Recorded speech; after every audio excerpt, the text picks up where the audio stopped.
Assalamualaikum warahmatullahi wabarakatuh. Waalaikumsalam warahmatullahi wabarakatuh. Selamat pagi, gimana kabarnya? Baik. Ya. Udah siap belajar biologi hari ini? Siap. Oh, bagus ya. Sebelum memulai proses pembelajaran, marilah kita awali dengan berdoa. Semoga pembelajaran hari ini berjalan lancar dan dimudahkan. Silakan Oki untuk dipimpin doanya. Baiklah, sebelum belajar mari kita berdoa mulai.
Waalaikumsalam warahmatullahi wabarakatuh. Hari ini siapa yang tidak hadir? Yang tidak masuk sekolah? Sipa, kenapa Sipa? Sipa izin. Terus siapa lagi? Bintang. Bintang kenapa?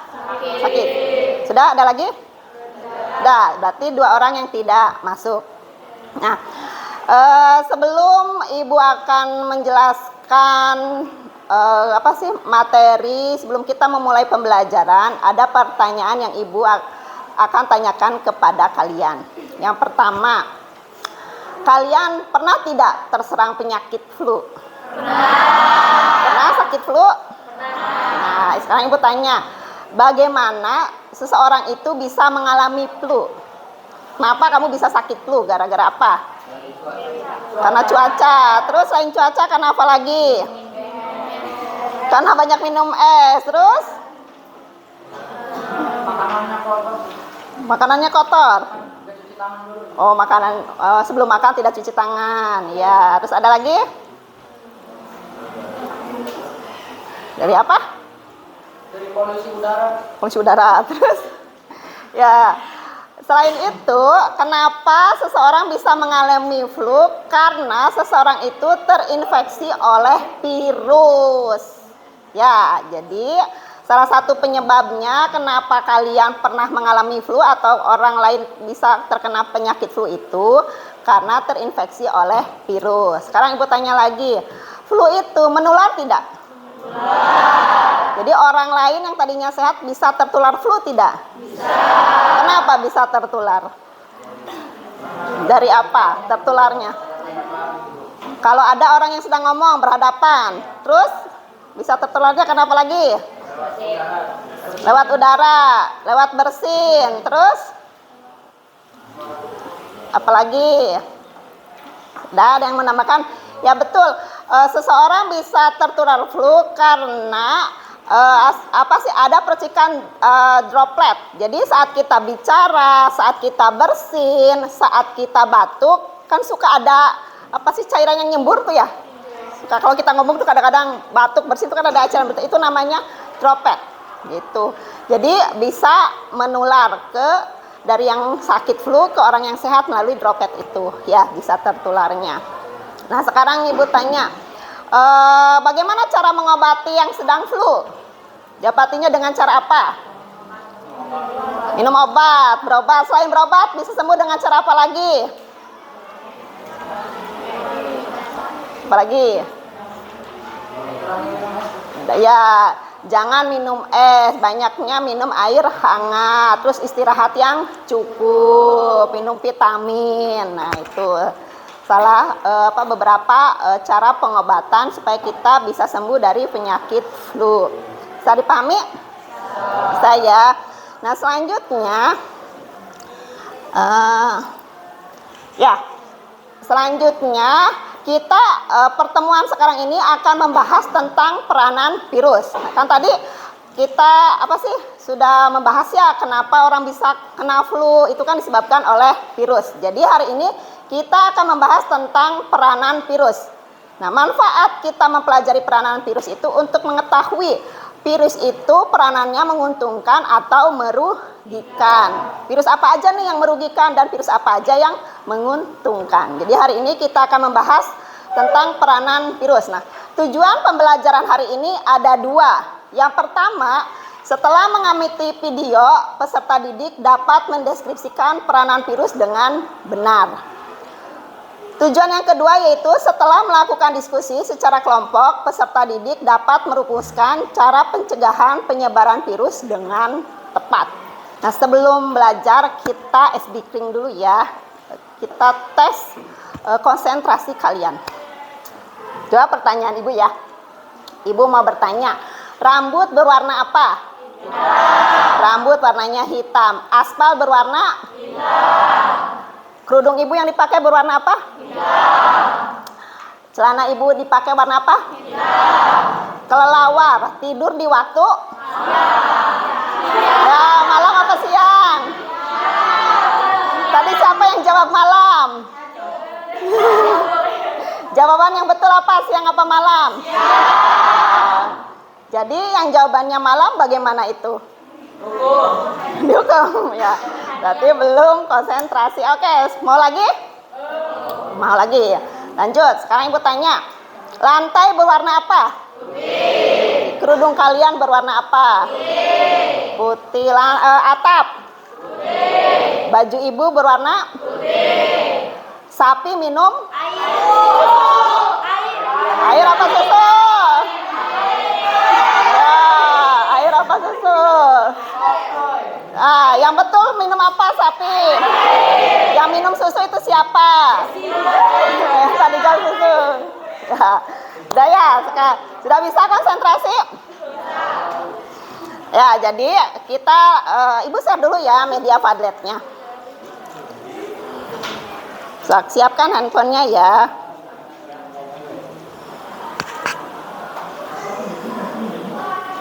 Nah, sekarang kita akan belajar tentang peranan virus. Diawali dengan kita belajar cara memecahkan masalah tentang peranan virus yang ada di lingkungan sekitar kalian. Kan kalian tadi sudah tahu ya, salah satunya kan virus itu menyebabkan flu. Nah, kita cari lagi, kita analisis lagi di lingkungan kita ini ada virus tidak. Virus itu menyebabkan apa? Menguntungkan atau merugikan. Jadi kita belajar untuk memecahkan masalah tentang virus yang ada di lingkungan sekitar kita. Nah, sebelumnya kita tonton videonya. Bisa dibuka tidak videonya? Coba diklik videonya. Bisa dibuka? Nah, untuk lebih jelasnya perhatikan video di depan ini. Flu atau influenza merupakan salah satu contoh virus dalam kehidupan sehari-hari, sifatnya merugikan manusia. Lalu, apakah semua virus itu merugikan? Jika tidak, apa saja peran virus yang menguntungkan dan yang merugikan? Simak penjelasannya setelah pesan berikut ini.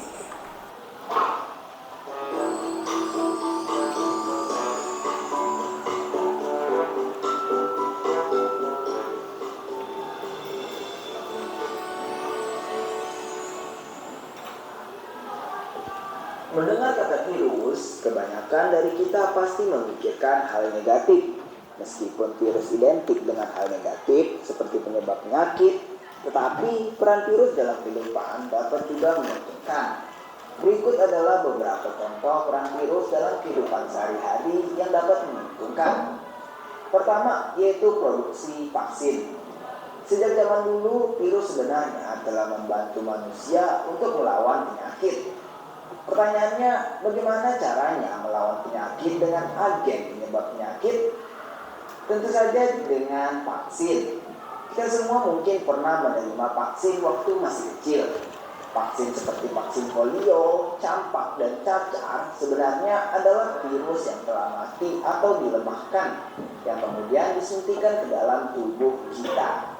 Dengan begitu, sistem imun dapat merekam dan membentuk antibodi. Jadi, ketika tubuh kita terserang virus yang sama, sistem imun sudah siap untuk menyerang dan mematikan virus tersebut. Kedua, yaitu sebagai viroterapi. Tidak hanya sebagai bahan untuk produksi vaksin, ilmuwan juga menemukan cara untuk melakukan pengendalian terhadap kanker menggunakan yang namanya virus. Cell killing effect pada virus digunakan untuk viroterapi yang akan membunuh sel kanker dalam tubuh. Peran virus yang ketiga yaitu sebagai produksi antitoksin dan insulin. Virus juga digunakan dalam pembuatan antitoksin dengan menggabungkan DNA virus dan gen yang bersifat menguntungkan. DNA virus kemudian menghubungkan DNA manusia dengan DNA bakteri, sehingga sel bakteri tersebut mengandung gen manusia yang dapat membuat antitoksin. Selain itu, virus juga dipakai sebagai bahan pembuatan insulin loh. Virus penyebab kanker dicakup dengan gen penghasil insulin yang dimasukkan ke bakteri. Bakteri tersebut kemudian berkembang biak sekaligus memproduksi insulin yang akan digunakan nantinya. Peran yang keempat yaitu sebagai peranan dalam bidang lain. Di bidang pertanian, virus juga memiliki manfaat tersendiri. Salah satunya adalah sebagai pengendali hama serangga. Salah satu kelompok virus, misalnya bakulovirus, memiliki kemampuan untuk menginfeksi serangga hama dan arthropoda hama lainnya. Bakulovirus kemudian ditanamkan pada gen tanaman pertanian. Akibatnya, larva serangga yang memakan tumbuhan tersebut akan terinfeksi dengan bakulovirus dan lama-kelamaan dapat merusak jaringan tubuhnya, sehingga serangga hama dapat dikendalikan populasinya. Selain di bidang pertanian tadi, pada bidang ilmu pengetahuan, virus telah lama dikaji, khususnya pada studi molekuler dan seluler. Ilmuwan juga menggunakan virus untuk meneliti genetik seperti replikasi DNA, transkripsi, formasi RNA, formasi protein, dan lain-lain. Hal ini penting karena akan sangat berguna. Nah, sekarang tugas kalian yaitu menganalisis peranan virus tadi itu yang berada di lingkungan sekitar kalian. Ya, virus apa aja yang ada di lingkungan kalian dan peranannya apa? Yaitu dengan cara mengerjakan LKPD. Nanti kalian belajarnya secara berkelompok. Coba di Padletnya dibuka LKPD-nya. Yuk. Dibuka dan nah, udah bisa dibuka. Nah, sekarang langkah LKPD-nya udah dibuka. Coba dibaca ya, diperhatikan. Di situ kan kalian tulis kelasnya, berarti kelas 10 kelompoknya dan nama anggota kelompoknya, hari, tanggalnya ditulis. Di sini ada judulnya, ada CP-nya, ada tujuannya yang tadi udah Ibu jelaskan ya di awal pembelajaran. Nah, langkah-langkahnya nanti kalian duduk sesuai dengan kelompok. Yang kedua, kalian buat rumusan masalah terkait peranan virus yang terdapat di lingkungan sekitar yang tadi udah Ibu jelaskan ya. Nah, selanjutnya kalian cari informasi bersama teman kelompokmu, bisa dari buku paket yang kalian punya ya. Terus dari materi yang ada di Padlet yang udah Ibu bikin ya. Terus dari jurnal atau jurnal atau artikel yang ada di internet. Boleh searching di HP, tapi harus dari jurnal atau dari skripsi, dari artikel. Cari informasi sebanyak mungkin tentang peranan virus yang akan kalian analisis virusnya. Nah, nanti setelah kalian mengerjakan LKPD, setiap kelompok itu maju ke depan untuk mempresentasikannya. Ya.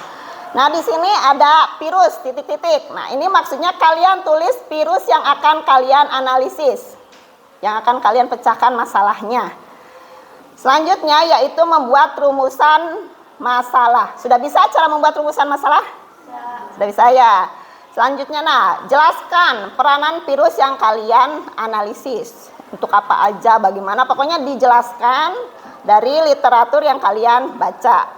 Nah, di sini juga sama, jelaskan. Kalau virus itu bersifatnya merugikan, kalian jelaskan pencegahannya bagaimana dan cara pengobatannya bagaimana.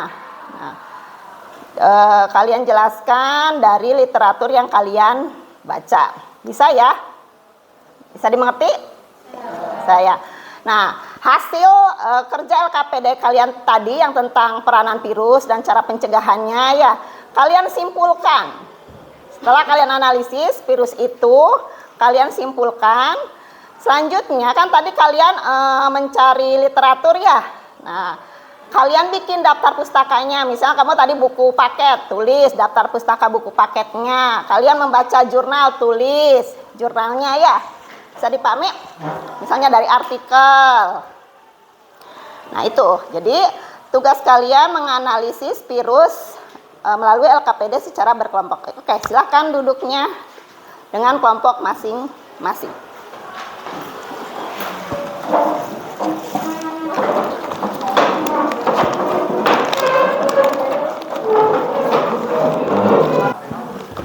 Jangan lupa ditulis nama kelompoknya, anggota kelompoknya siapa aja.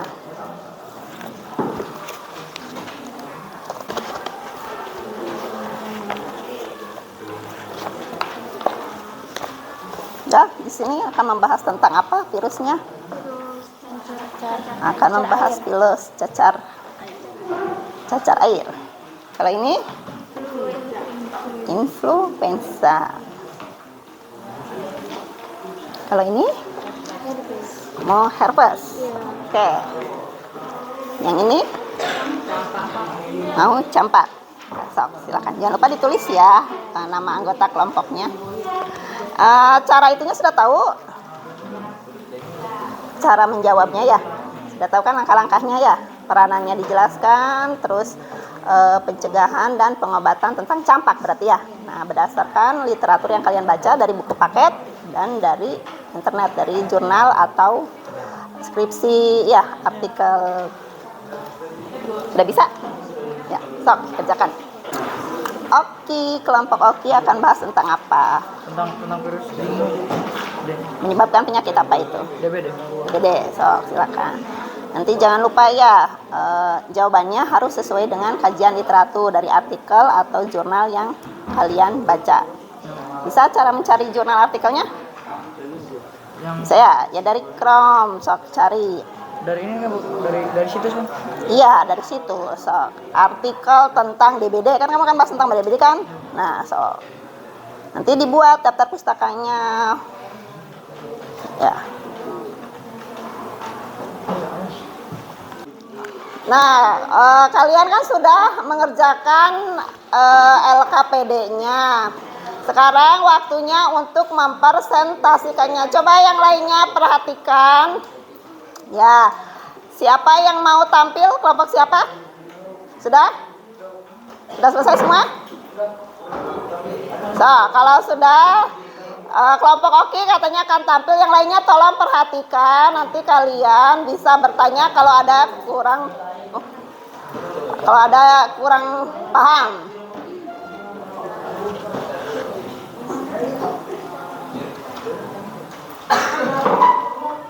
Ayo semua tampil ke depan.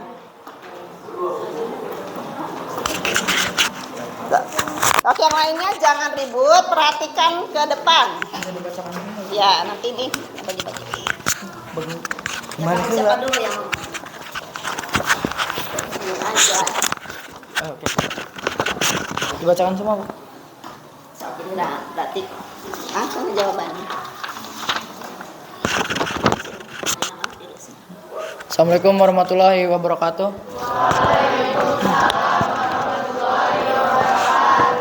Kami dari kelompok 6 akan mempresentasikan hasil LKPD dari pekerjaan mengenai virus demam berdarah atau dengue. Nama virusnya adalah dengue dan rumusan masalahnya apa dampak dari demam berdarah dengue. Mengapa virus dengue bisa terjadi pada manusia? Peranan virus dengue. Demam tinggi secara mendadak, sakit kepala berat, nyeri otot, mual, dan nyeri ulu hati. Umumnya karena gigitan nyamuk Aedes aegypti. Pencegahan dan pengobatan infeksi virus. Cara pencegahan seperti menguras tempat penampungan air, menutup wadah-wadah penampungan air, mengubur barang-barang bekas, menjaga kebersihan rumah, dan menggunakan letian dan obat nyamuk. Pengobatan DBD meliputi konsumsi banyak cairan untuk mencegah dehidrasi, istirahat total, dan melakukan kompres pada tubuh untuk membantu mengatasi demam.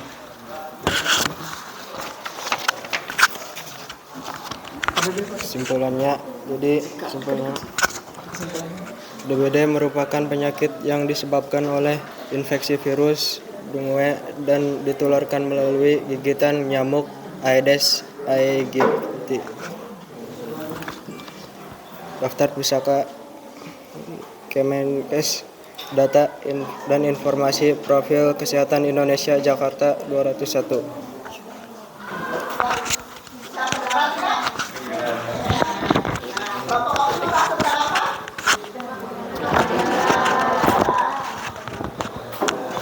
Baiklah, sebelum saya akhiri ada yang mau ditanyakan tentang nyamuk Aedes aegypti. Silakan, ayo. Ayo akan bertanya. Jika seorang pernah menderita DBD, apakah suatu saat seseorang tersebut akan terdapat kena lagi gitu? Kena.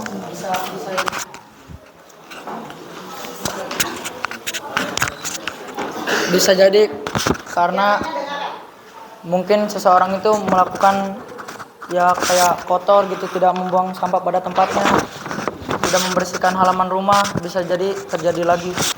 Itu dari kelompoknya Oki membahas tentang virus demam berdarah. Ya, disebabkan oleh virus apa tadi Oki? Yang melalui gigitan nyamuk Aedes aegypti. Nah, jadi ciri utamanya itu kan dia mengalami demam tinggi penderitanya ya. Terus kan tadi Ayu, siapa yang bertanya? Apa kalau jika dia pernah mengalami DBD bisa kena penyakit DBD lagi tidak? Ya bisa kalau dia digigit nyamuk lagi. Simpulkan pembelajaran hari ini ya. Jadi hari ini kita sudah membahas tentang peranan virus. Nah, peranan virus itu ada yang merugikan dan ada yang menguntungkan. Contohnya yang merugikan itu bisa menimbulkan penyakit pada manusia kayak tadi, bisa menyebabkan penyakit influenza atau flu.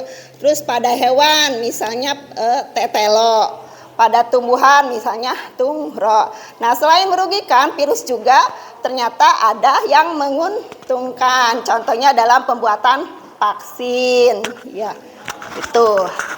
Nah, sekarang kalian buka HP-nya.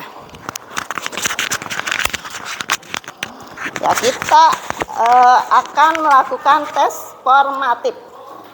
Ibu melalui Google Form ya, kalian sudah bisa kan, sudah biasa melakukan Google Form. Ibu share linknya.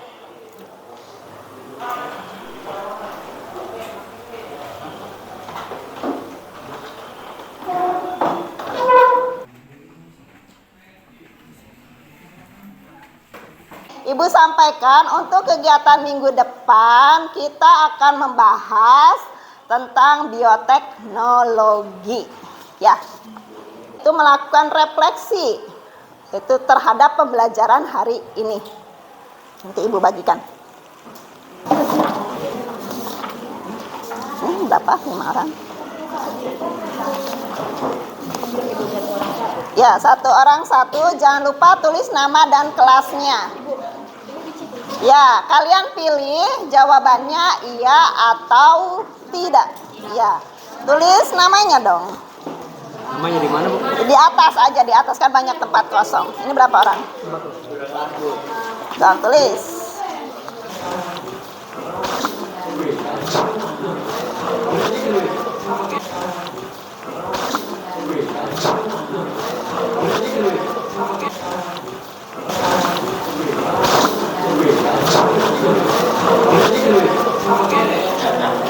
ya. Dah, sekarang perhatikan ibu ya. Nah, udah dengar ibu sekarang.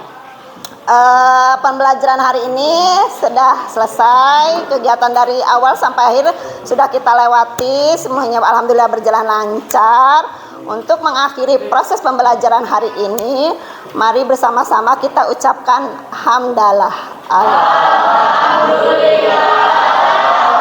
Ya, cukup sekian pembelajaran hari ini.